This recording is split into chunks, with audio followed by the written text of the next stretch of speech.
Paris. Célébration de la JMCA 2024, Journée mondiale de la culture africaine et afrodescendante au siège de l'UNESCO.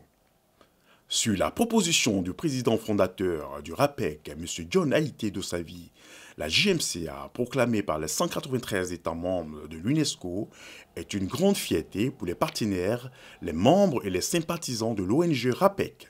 Un acte historique également pour les autorités traditionnelles africaines de célébrer officiellement les us et coutumes, leurs valeurs et traditions tous les 24 janvier sur le plan continental et international.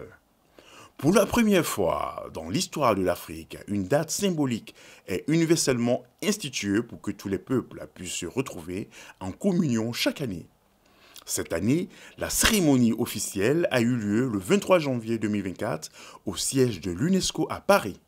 Une autre rencontre s'est tenue à Paris 13e au siège de la télévision de Feu Amobé Mébégué, avec la participation de passionnés de l'Afrique qui ont célébré la culture africaine à travers le monde sous toutes ses formes, à savoir expositions de peinture, photographie, objets artisanaux, performances musicales et théâtrales, lecture de poèmes en public, émissions audiovisuelles, etc.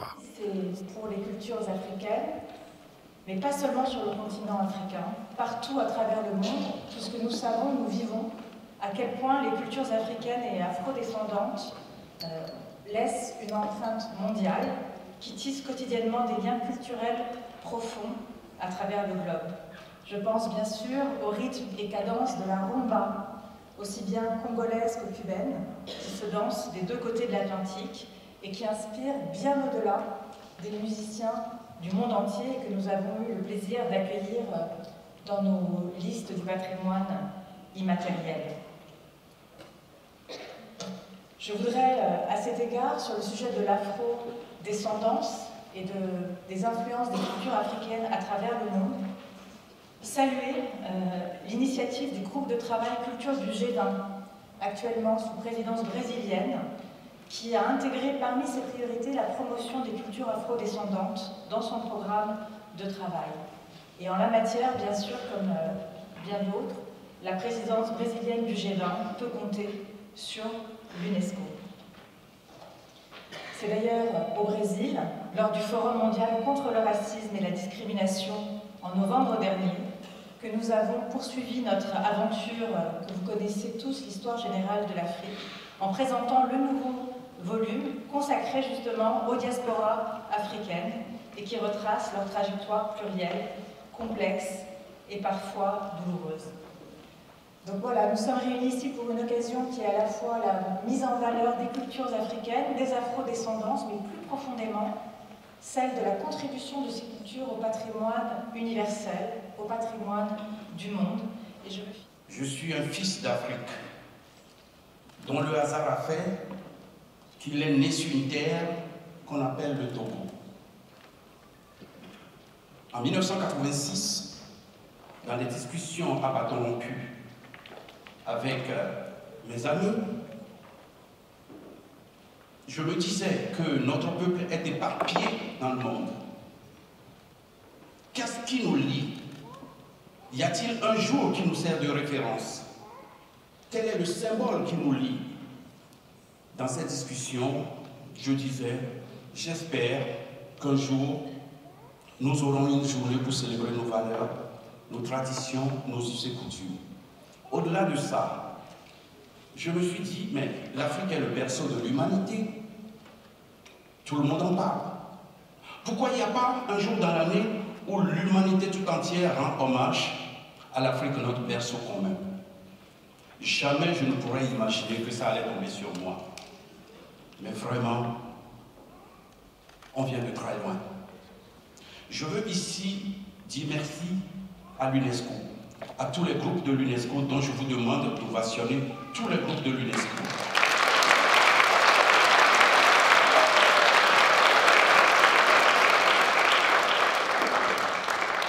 Le premier d'entre eux, son Excellence Madame Audrey Azoulay. Je voudrais faire mention spéciale au Togo, à sa tête son Excellence Faure Gnassingbé. Pourquoi? En 2016, nous avons lancé officiellement la Journée mondiale de la culture africaine et afrodescendante. Nous avons eu l'honneur attentif des plus hautes autorités du Togo, à sa tête, son Excellence professeur Robert Doucet.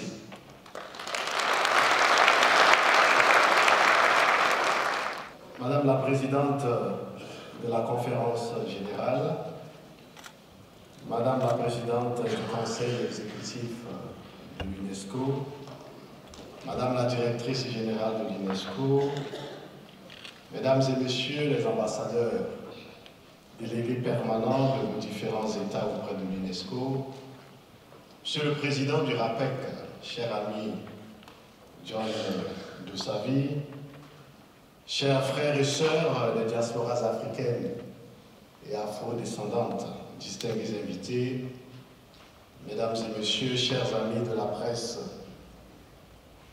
un grand sage africain bien connu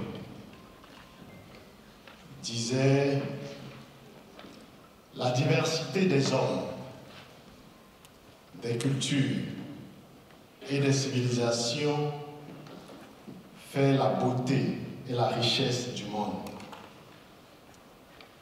Tout comme vous le saviez, la beauté d'un tapis tient à la variété de ses couleurs. Malheureusement, il n'y a pas de tapis ici, donc vous n'allez pas bien voir. Vous avez tous un tapis chez vous.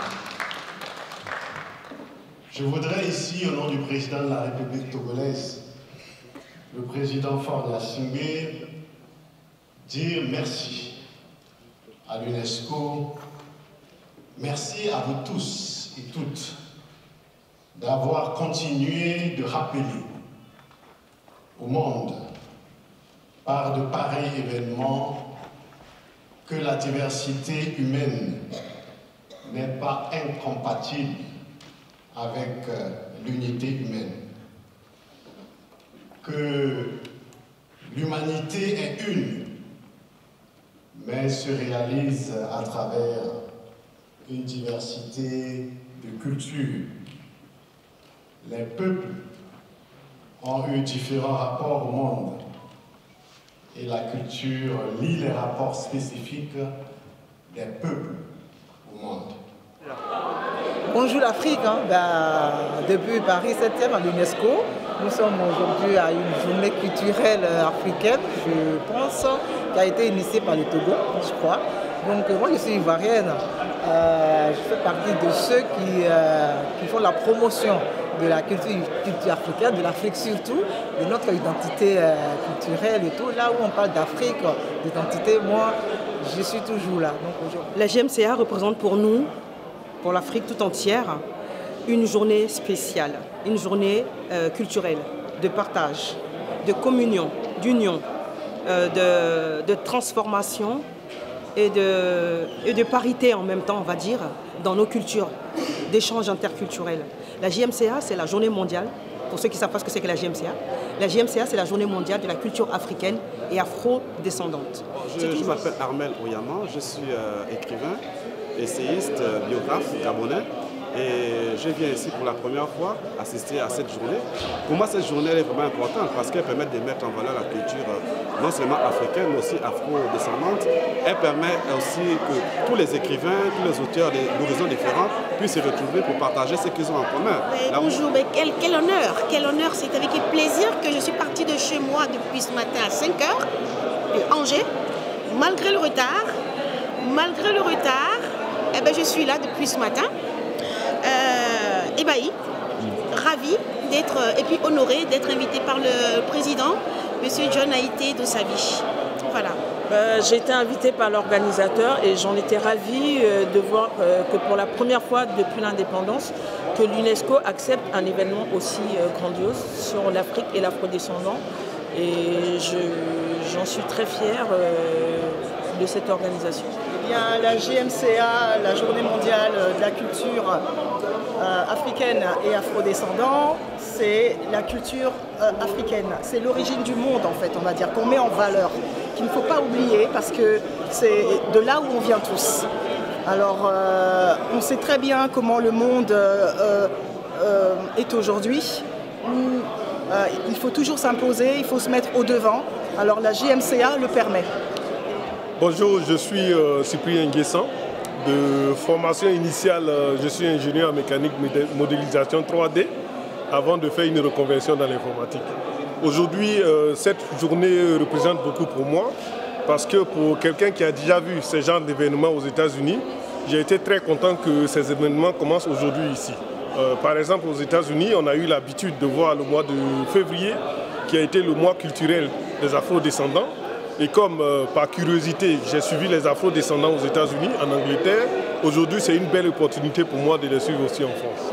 C'est important, je trouve que c'est quelque chose quand même de très intéressant, le fait de réunir pas mal de pays d'Afrique, voilà, de soutenir et de pouvoir monter au plus haut possible, c'est ce qui nous importe en fait, clairement. Et vous êtes originaire de la Guadeloupe? La Guadeloupe et de la Côte d'Ivoire. Voilà. Du coup, Afro, vraiment le pont. Exactement. Surtout c'est important, en ce moment il y a la Cannes, donc en plus tout est axé sur l'Afrique en ce moment, franchement c'est le top en fait. C'est le but de montrer l'Afrique, elle grandit, et on ne peut pas reposer sur l'Afrique, encore moins sur la Côte d'Ivoire. Exactement. D'abord, en venant ici, j'étais très fier, et puis c'est une joie immense parce que nous avons toujours quelque chose à donner au monde, et cette rencontre est une rencontre importante pour tous les Noirs du monde parce que c'est une journée qui date. Vous savez, lorsque John a décidé de créer cette initiative, il a essayé de parler à plusieurs personnalités africaines. J'étais parmi les personnes qui l'ont rejoint dans cette initiative et que fêter cet anniversaire à sa 3e ou 4e édition, je suis très heureux. Je suis venu aujourd'hui à Genève et je suis heureux d'être là pour fêter ça avec la communauté africaine. L'Afrique a beaucoup à apporter au monde et nous devons continuer à apporter au monde. Bonjour, je m'appelle Courtoun Moussapo, je suis adjointe au maire à la ville d'Aubervilliers en charge de la politique de la ville, l'économie sociale et solidaire notamment. Et aujourd'hui, participer à une telle manifestation, c'est un rappel par rapport à la diversité que nous représentons en ce territoire et les racines que nous essayons de cultiver pour que nos identités ne se perdent pas à travers nos migrations. Et c'est bien à rappeler d'où nous venons, parce que toute cette histoire-là fait la force que nous avons au jour d'aujourd'hui. Et c'est beau de voir toute l'afro-descendante se réunir autour d'un bel événement pour commémorer notre identité, sans oublier bien entendu le fait que nous appartenons à cette belle république qui est la France, mais on peut assumer nos binationalités sans contradiction.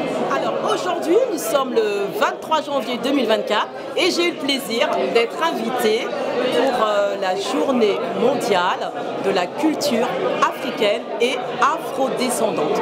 Donc j'ai répondu présente, tout naturellement. J'ai été invitée par Alassane Camara et j'ai été également invitée par Simplice, que je n'ai plus à présenter, qui fait partie également du groupe RAPEC et la radio Fréquence Paris Pluriel. Voilà. Alors, que représente cette journée pour toi? Alors pour moi c'est une journée qui représente beaucoup dans le sens où déjà je suis afro-descendante, originaire des Antilles, et le fait même de mélanger la culture donc africaine et la culture afro-descendante, c'est déjà un plus. Et ce que j'ai retenu en fait de cette journée, c'est qu'il n'y a pas qu'une seule culture en fait, il y a plusieurs cultures différentes et en fait toutes ces cultures justement s'embriquent et ne forment qu'une seule journée à l'occasion justement de cette journée mondiale pour la culture afro-descendante et africaine. Alors moi j'appelle Dagrassa Moubengo, déjà premièrement un mixte de deux cultures. Voilà, moi je suis née au Congo et j'ai grandi en France, mais c'est très pertinent pour moi d'avoir ces journées-là parce que ça me permet aussi de nous reconnecter avec ce qu'on appelle notre terre. C'est vrai qu'on dit souvent qu'on est français, mais on est avant tout africain. Et ça, c'est important d'avoir aussi des temps qui nous célèbrent, des moments où on peut se remémorer finalement qui nous sommes. Voilà. Donc, je suis très très contente que ce genre d'événement existe, que notamment le précurseur s'est battu pour ça, parce que c'est important pour nous, surtout en tant qu'afro-descendants. À l'UNESCO, on nous a dit qu'il y avait l'africanité. Mais nous savons aussi qu'il y a le panafricanisme. Quelle est la différence entre l'africanité de Senghor et de tous les et le panafricanisme de Lumumba, etc. Quelle est la différence? déjà sur ce thème, l'Occident a réussi à nous diviser comme d'habitude. Alors c'est un événement qui est vraiment nécessaire, dans lequel nous les Africains on peut se réunir, se sentir en communauté, échanger et vraiment échanger sur nos cultures. Aujourd'hui par exemple j'ai eu l'occasion d'aller sur le stand du Soudan, goûter des boissons, il y a eu des animations, des danseuses du Burundi et vraiment ça nous fait du bien, c'est des événements dont on a besoin pour les personnes qui sont ici à Paris qui n'ont pas forcément l'opportunité d'aller sur le continent. C'est un très bon événement et j'espère qu'il sera renouvelé. Je suis Tamara Meuniembo, je suis la fondatrice du cabinet Meuniembo & Partners. C'est un cabinet d'avocats et de relations publiques. Donc je suis aujourd'hui durant cet événement pour célébrer la culture africaine. Hello, ici Mémé Africa, promotrice des salons et nuits des entrepreneurs dans les pavillons de salon au sud des Champs-Élysées. Un plaisir pour moi ce soir pour ces grands événements qu'organisait l'UNESCO en faveur du Togo. Donc voilà. La journée mondiale de la culture africaine. La journée mondiale, oui, il faut préciser que c'est la journée mondiale de la culture africaine. Donc il y a eu des grands panélistes, des grands conférenciers ici pour l'avantage de l'Afrique. Donc des événements comme ceux-ci sont des événements instructifs et on espère que ce sera ainsi régulièrement.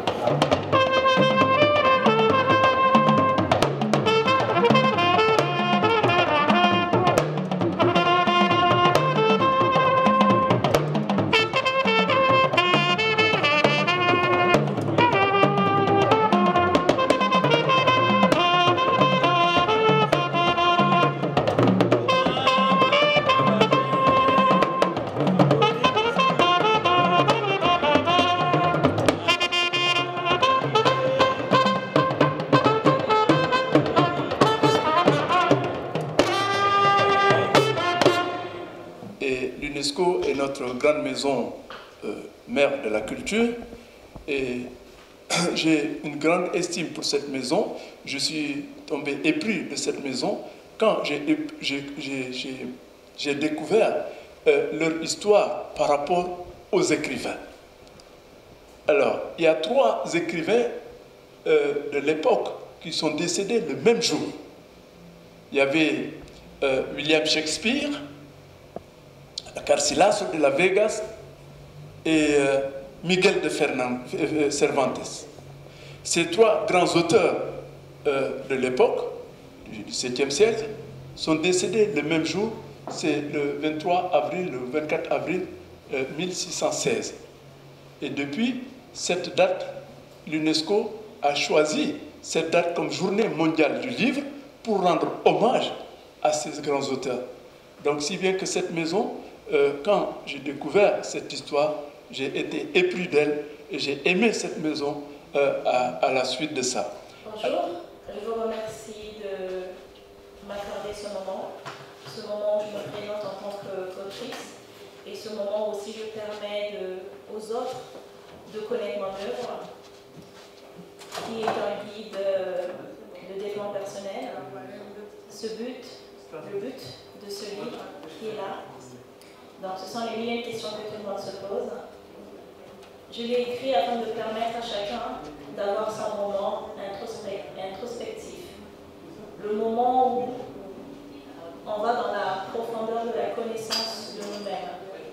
Parce que moi je crois beaucoup au fait de pouvoir léguer un héritage. Et je pense que chacun de nous, avant de partir de cette terre, a besoin de léguer un héritage. Mais pour léguer cet héritage, nous devons savoir qu'allons léguer. Parce que ce que nous devons léguer doit émaner, doit être profond en fait, doit émaner de ce qu'il y a de plus important en nous. Et voilà pourquoi il est important de se connaître, de se respecter, de nous estimer et d'estimer également ce que nous avons à offrir aux autres. Bonjour et merci de cette opportunité que vous me donnez de présenter cet essai que j'ai commis et qui s'intitule « Élever des enfants noirs ou métis chez les Blancs, conseils aux parents ». Mon parcours de vie ou de formation ne conduisait pas naturellement à écrire ce livre. Je suis juriste de formation et j'ai été amenée à écrire ce livre quand je suis devenue maman et que j'ai été interpellée par les questionnements de mes filles dans lesquels j'ai décelé un certain nombre de difficultés identitaires dans l'acceptation de leur patrimoine négro-africain. Et ayant eu la chance de vivre dans la maison du professeur Adolphe Nzokanga, qui était linguiste, et pour qui la valorisation de notre patrimoine linguistique était une mission de vie, il a pu me transmettre le sens de la valeur de notre identité. Et voyant mes enfants réagir de cette façon, j'ai voulu réfléchir aux mécanismes qui font que nos enfants qui vivent en Europe, dans un monde eurocentrique, développent des complexes d'infériorité. Et j'ai été amenée à réfléchir évidemment à l'environnement eurocentrique dans lequel nous vivons, mais aussi à nos propres mécanismes, nos pensées, nos valeurs que nous avons intégrées à cause de l'esclavage et de la colonisation et qui nous amènent, malgré nous, à transmettre à nos enfants des éléments qui les conduisent à se dévaloriser. J'ai abordé beaucoup de thématiques dans ce livre, des thématiques qui sont tabous, parce que nous vivons dans un monde dans lequel l'universalisme est valorisé, dans lequel on nous fait croire que les cultures négro-africaines sont appréciées, etc., alors que la réalité n'est pas cela. C'est Artistica, présidente de la première maison d'édition de livres audio de la Caraïbe. Je tiens déjà à remercier Alassane Camara pour cette invitation, parce que lorsqu'on parle de Journée mondiale de la culture africaine et afrodescendante, et quand on vient de la Guadeloupe, forcément cette notion d'afrodescendance, elle est inscrite dans nos gènes, elle est inscrite dans notre histoire. Alors, la maison d'édition Une Voix et une Histoire, effectivement, c'est une maison d'édition spécialisée dans le livre audio.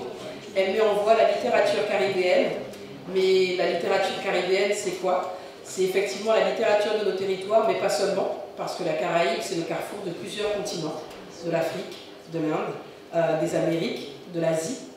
Donc il était important, en tout cas, de pouvoir retrouver ces littératures que l'Europe aime appeler minoritaires, sauf que lorsqu'on est sur notre continent, on sait très bien que nous ne sommes pas minoritaires.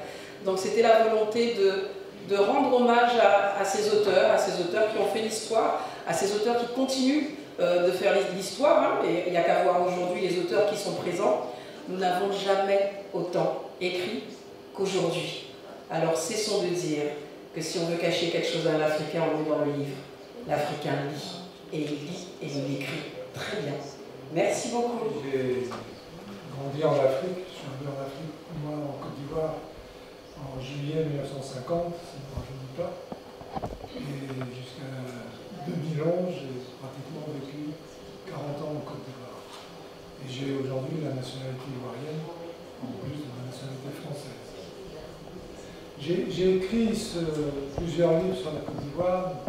Le précédent, qui n'est pas là, était surtout centré sur le monsieur qui avait été installé en 2011 par essentiellement l'action de Nicolas Sarkozy. Et ensuite, à la fin du procès de Laurent Gbagbo à La Haye, que j'ai suivi au jour le jour, j'ai écrit un livre pour expliquer qui était vraiment Laurent Gbagbo, et à travers l'histoire du procès, c'était l'histoire de la Côte d'Ivoire. Et juste, je vais vous lire une page et demie de ce livre qui, à mon avis, résume bien la nature du président Gbagbo. Le président Laurent Gbagbo l'a dit clairement dans son adresse à la Cour pénale internationale le dernier jour des audiences de février 2013. L'Afrique a besoin de la démocratie d'abord pour elle-même et pas pour satisfaire une quelconque volonté des Européens ou des Américains. Quand Alassane m'a envoyé l'invitation avec le thème, donc je voulais d'abord faire un texte et puis tout d'un coup, l'inspiration. J'ai fait un recueil de 23 poèmes pour dire ce que je pense d'Afrique et pour parler de l'Afrique. Donc l'intitulé du recueil, c'est « Afrique, je t'aime ». Donc, sœur Rosemary, Là, je vais lire le poème. Afrique, tu es les yeux. Afrique, regarde, vois, observe, car tu es les yeux.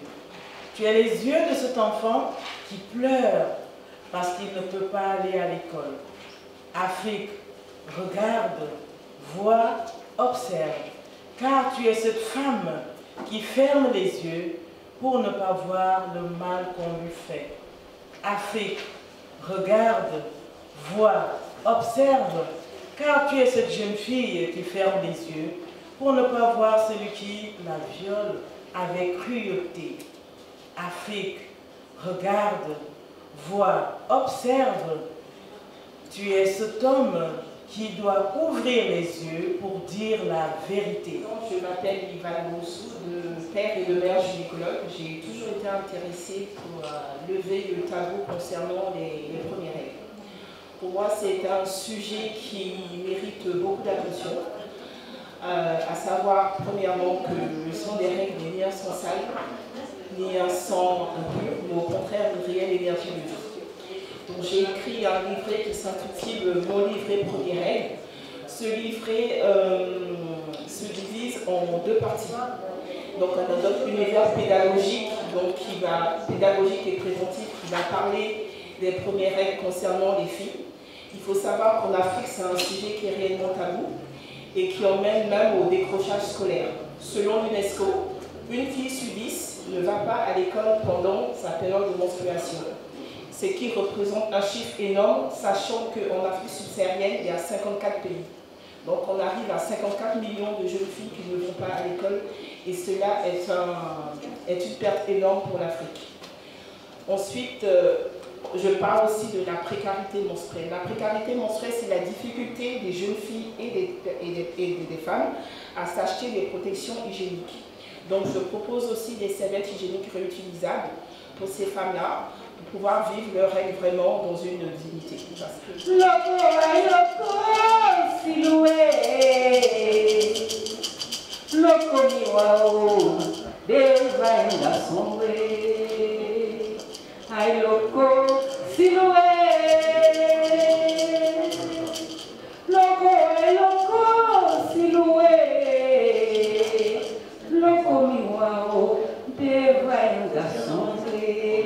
Je vous salue, je vous remercie, Monsieur Camara et toute l'équipe de Ibis News et pour la journée GMCA. C'est un plaisir. Et je ne suis pas afro-descendante, je suis africaine à 100%. Parce que Haïti n'a jamais oublié l'Afrique.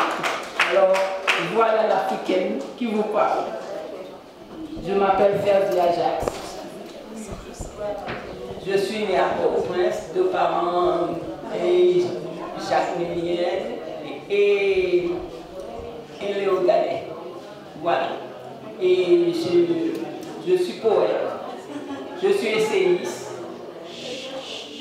je suis romancière, mais moi je dirais je suis une femme de mots, j'aime les mots et j'aime parler, j'aime lire.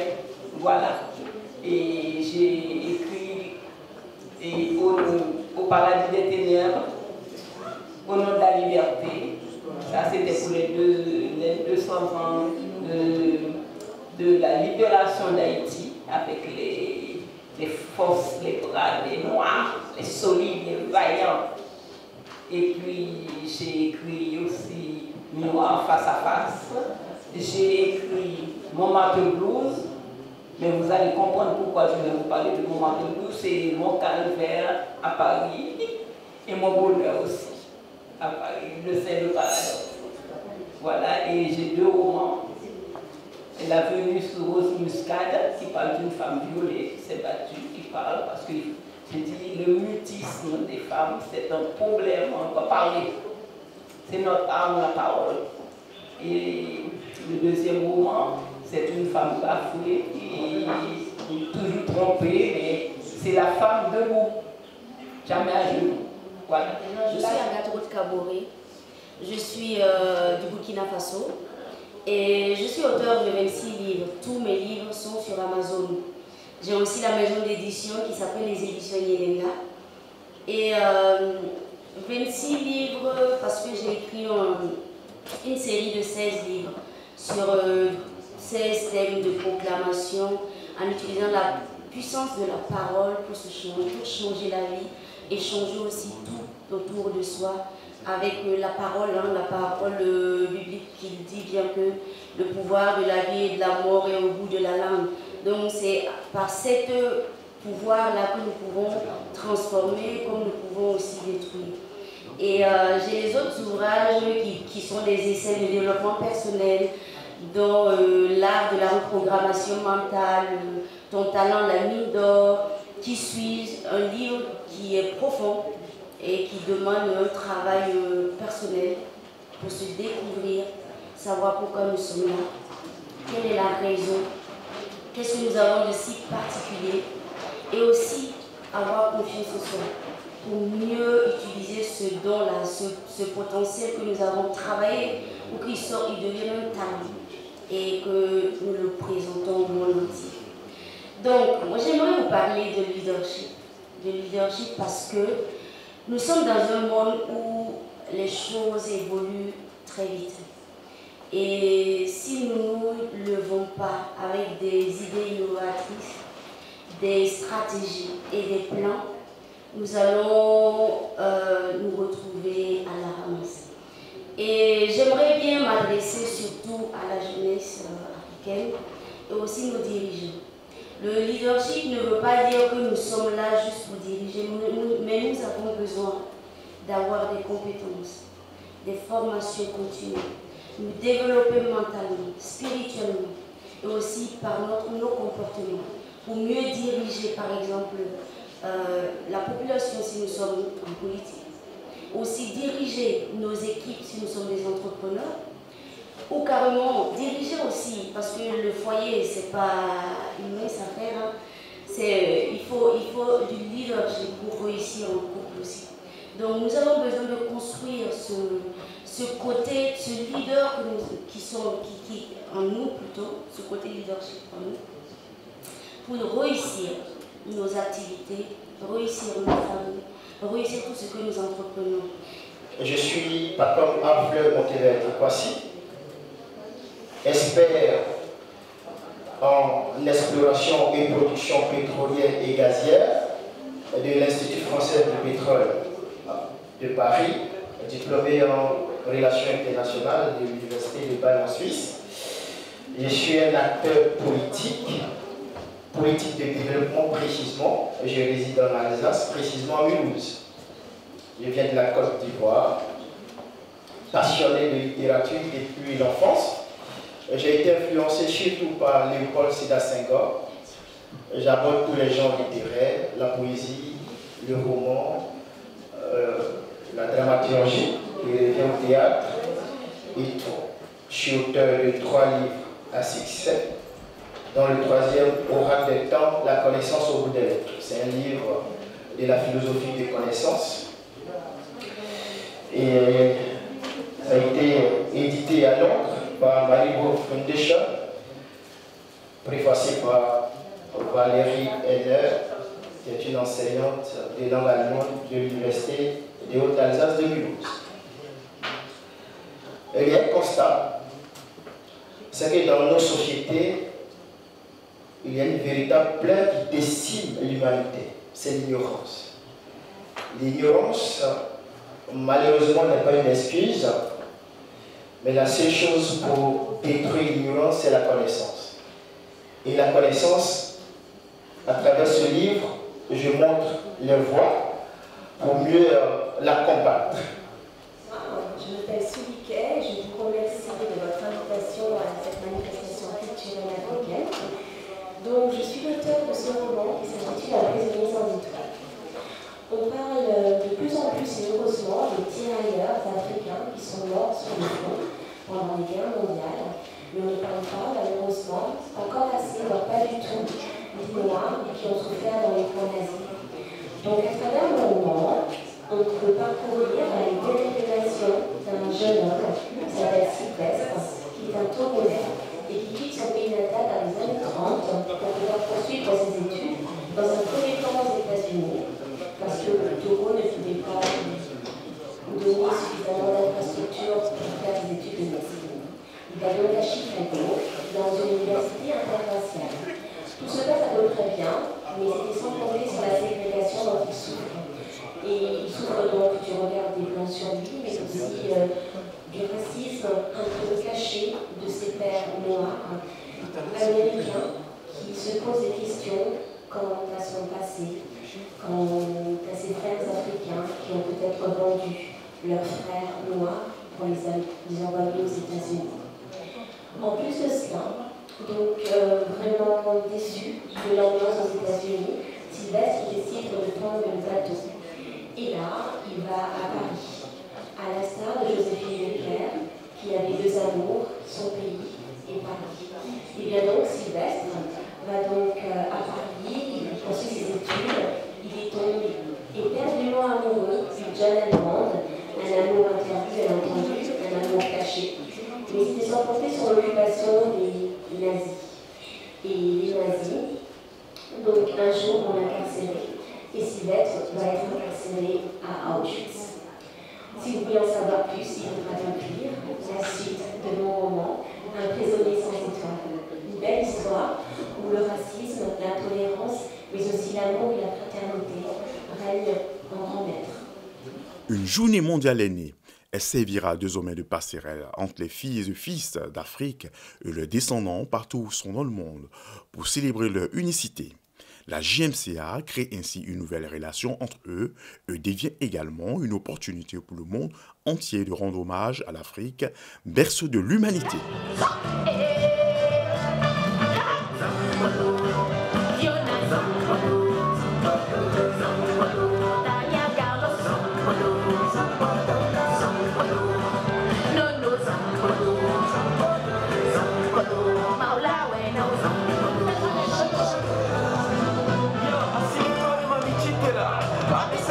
Kenya